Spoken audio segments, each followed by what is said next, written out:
আমাদের সাথেই থাকবেন। আসসালামু আলাইকুম ভাইয়া। ওয়ালাইকুম আসসালাম। ভাই কেমন আছেন? আলহামদুলিল্লাহ ভাই, আপনি কেমন আছেন? আলহামদুলিল্লাহ ভালো আছি। ভাইয়া প্রথমে একটু আপনার পরিচয় দেন। আমার নাম হচ্ছে মুস্তাফিজুর রহমান সাগর। আমি হচ্ছে এই কোম্পানির রানিং ম্যানেজার অ্যান্ড হচ্ছে এই আমাদের ডেইরি সেক্টর যতগুলো আছে এবং হচ্ছে ডেইরি থেকে বাই প্রোডাক্ট যা হয় এই পুরো সেক্টরটা আমি দেখি। আচ্ছা, তো সাগর ভাই, আপনি তো আমাকে ফোনে বললেন যে আপনার এই সুন্দর খামারটা বন্ধ করে দিবেন। মূলত এর কারণটা কি? মূলত এর কারণ ভাই, আমাদের এই ফার্মের বয়স কিন্তু প্রায় 16 বছর চলতে গেল। তো আমার এটা 20 বিঘা সম্পত্তির উপরে এই ফার্মটা করা। তার স্টার্টিংটা ছিল এরকম যে শুরুতে এমনও হয়েছে আমি বিদেশ থেকে গরু এনেও ফেলেছি।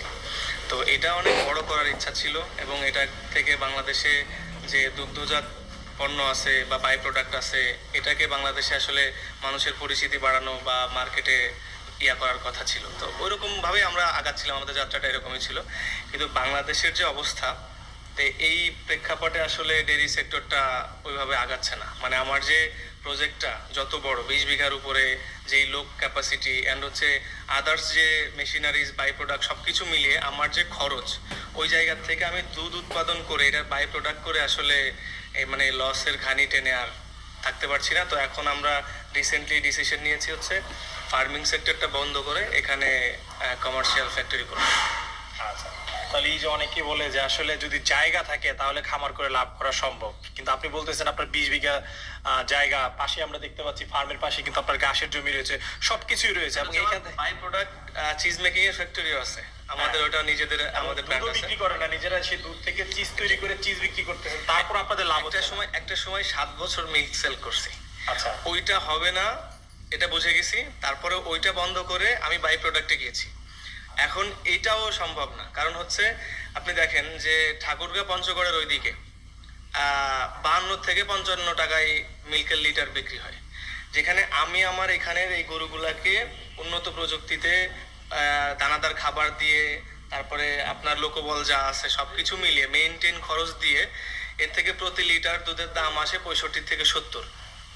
সো এইটা করে যদি আমি বাই প্রোডাক্ট করি, ওই বাই প্রোডাক্টের যেই দাম, যেখানে লোকাল মার্কেট 52 থেকে 55 করে দুধ মার্কেট থেকে নিয়ে ওরা মেক করে তার থেকে কম দামে বাই প্রোডাক্ট করছে, কিন্তু আমি আসলে এই দামে করে বাই প্রোডাক্টের যে দামের ইয়াটা বেড়ে যাচ্ছে, আচ্ছা, ওইটা করে আসলে লাভবান হইতে পারছি না।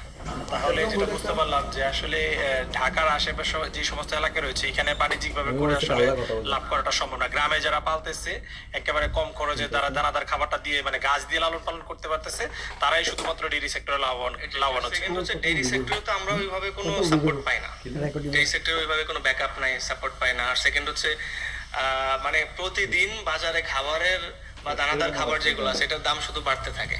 তার মধ্যে এরকম হয় যে এই ভুসির মানে ইন্ডিয়া থেকে ভুসি আনা বন্ধু, এটা ওইটা সে এই সেই। আজকে যে খাবারটা কিনেছি যে দামে, দেখা যায় যে কালকে গেলে ওইটারই সেম জায়গা থেকে 100-200 টাকা বস্তা প্রতি বেশি। তো এরকম করলে আমি তো আসলে এখানে প্রোডাকশন তো আমার সেম, ওই খাবার খাইয়ে যে গরুতে দুধ বেশি দিচ্ছে তা কিন্তু না, ওই জায়গার থেকে এটা সেম।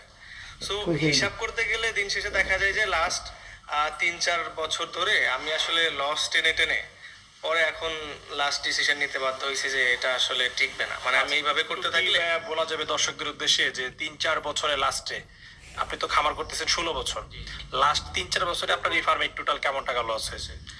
আমার পার মান্থে ধরেন 2 লাখ, প্রতি মাসে 2 লাখ টাকা লস এই ফার্মের পিছনে। আমার এখানে ভাই আমি আপনার একটা জিনিস বলি, আমার এখানে যেই গরুগুলা ছিল, আমার এখন তো নাই বললেই চলে, কারণ আমি বিদেশি যে 100%-এর বীজগুলা ছিল ওইগুলো আমি সেল টেল করে দিছি, একটা দুইটা করে সেল করে, ওই যে বললাম পার মান্থে যদি 2 লাখ করে হয়, আমার এই গরু একটা প্রতি মাসে সেল করা লাগছে, সেল করে করে ঘাটতি পূরণ করতে হয়েছে। এখন তারপরে আপনি আমার গরুগুলা দেখলে বুঝবেন, আমি আপনাকে এতটুকু বলবো যে কতটুকু মানুষ শৌখিন আর হচ্ছে গরুগুলাকে যত্নে মানে লালন পালন করলে এই গরুগুলা। আমার এখানে বেশিরভাগ গরু কিন্তু আমার এই ফার্মেই জন্ম নেওয়া। আচ্ছা আচ্ছা, কেনা ওরকম না, কেনা হাতে গোনা। আমি পছন্দের তালিকায় যে গরুগুলা ছিল যে আমার খুব শখের, তার থেকে হয়তো কয়েকটা আছে, কিন্তু বেশিরভাগ গরু আমার এই ফার্মেই জন্ম নেওয়া বিগত 16 বছর। সেটা আশা করি অনেকটাই ফাঁকা দেখতে পাচ্ছি, তার মানে গাভী আগে আরো বেশি ছিল, এখন কমিয়ে ফেলেছে। আমার এখানে 45টা গরু ছিল। 45টা। হ্যাঁ, তো অনেকে মানে আমার আমার একটা আলাদাভাবে এই ডেইরি সেক্টরে অ্যান্ড হচ্ছে আমি তো বাই প্রোডাক্ট করি, একটা পরিচিতি আছে। তো এই শখে যারা আদার্স যারা আছে, এই অনেক ভালো ভালো গরু দেখা যায় আমার এখানে ঘুরতে আসছে, বা হোয়াট এভার আমাদের বসের পরিচিত কেউ আসে, তার একটা গরু দেখে অনেক ভালো লাগছে, সে হয়তো এটা নিয়ে গেছে বা আমরা সেল করে দিয়েছি। তো এরকম এরকম করেই অনেক গরু সেল করে দিয়েছি। এখন যেটা আছে চিন্তা করছি মাসে মাসে একটা একটা সেল করে দিয়ে আমি দেখা যায় যে বছর শেষে আমার ভালো ভালো গরু ভালো ভালো ব্রিডগুলো ফার্মে থাকে না। আমি এটা করে মাস শেষে মানে কোন টাকাও দেখতে পারি না, আর আমার পছন্দের ভালো ভালো গরুগুলাও দেখা যায় একটা একটা করে সেল হয়ে যাচ্ছে। তো এবার চিন্তা করছি যে আমার যা আছে এটা আমি একবারে একটা সেল করে আমার যে টোটাল এখানে ডিউ টু আদার্স যে যা আছে এটা আমি ক্লিয়ার করে দিয়েও হইলেও একটা টাকা দেখতে পারবো। ওইটা দিয়ে লেটস আমি যে পরবর্তীতে এখানে কমার্শিয়াল ফ্যাক্টরি করার প্ল্যানিং করতেছি, মানে যাতে করে একটা মানে বেনিফিট না, তারপর আমি এক জায়গায় একটা টাকা দেখতে পারি যে না আমি সবগুলো গরু একসাথে সেল করে দিয়েছি, এর জন্য একটা মানে কিছু একটা পেয়েছি এরকম আর কি। আচ্ছা, এখন আপনার যে কয়টা গাভী আছে সবগুলি বিক্রি করে দিবেন? সবগুলি। আচ্ছা, এখানে সর্বনিম্ন কত থেকে সর্বোচ্চ কেমন দুধের গাভী রয়েছে?